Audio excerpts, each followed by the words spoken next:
Tetovanie nekončí tvojim odchodom z tetovacieho štúdia. Od svoje tetovanie sa musíš aj adekvátne starať. A to, ako sa budeš starať o svoje tetovanie prvých pár dní, pár týždňov, bude definovať, ako bude tvoje tetovanie vyzerať do konca života. Každé tetovanie je realizované ihlou, ktorá vpichuje farbu pod kožu. To znamená, tetovanie je pod kožou. Koža musí byť jemne rozpichaná, aby sa dostala farba pod spodok. Čiže tvoja koža je to ako keby povrchové zranenie na tvojej koži. Ty sa musíš o to starať. Odporúča sa samozrejme používať krémy. Krémy hydratačné nie. Hlavný krém je s obsahom vitamínu E, ktorý urýchľuje hojenie povrchového zranenia, čiže tetovania. Po tetovaní hneď by si sa nemal aspoň 24 hodín sprchovať čisto z toho dôvodu, pretože koža začína túto dané povrchové zranenie liečiť. Ak tvoje tetovanie bude zašpinené alebo pohybuješ sa v prašnom prostredí, nie je problém. Kľudne si ho oplachni studenou vodou, jemne, nedrhnúť, jemne, naozaj tľapkaním, osušiť a nechať tak. A samozrejme natrieť krémom, aby to tetovanie bolo vláčne, nie presiaknuté samozrejme krémom. Samozrejme pri tetovaní sa objavujú chrasty, pretože je to roztrhaná pokožka, respektíve rozpichaná pokožka, preto je veľmi nutné, aby si sa o to tetovanie staral.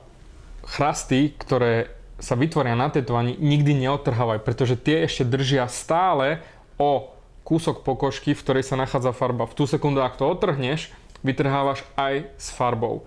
Preto nechaj ich pekne zahojiť a tie chrastičky same poodpadávajú a pod tým sa vytvorí koža, respektíve kožička, ktorá už bude z dočasnej sa stane permanentná. A tá už bude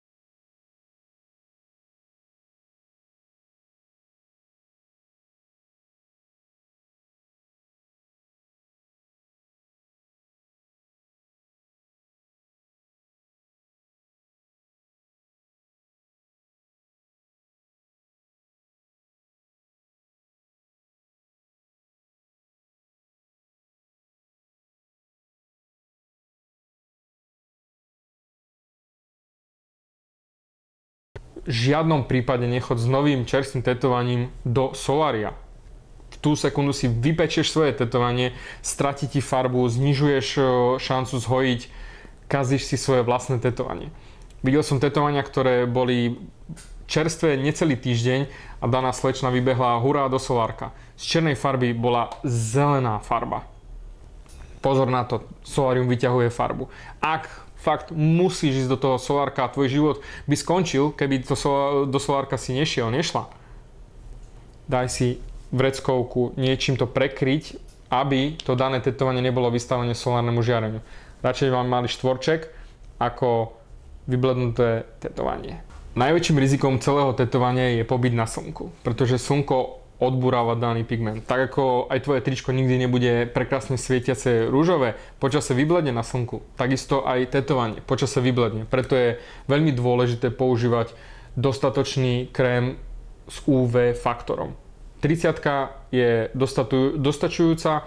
Ak si natrieš svoje tetovanie, keď ideš von takto 30 si bez problémov chránený a tvoje tetovanie ťa bude tešiť do konca života, keď si ho budeš natierať. Ak si nebudeš natierať, skončíš s krásnym zeleným alebo nejakým iným vyblednutým tetovaním a nebudeš na sebe nosiť niečo, na čo si hrdý do konca života.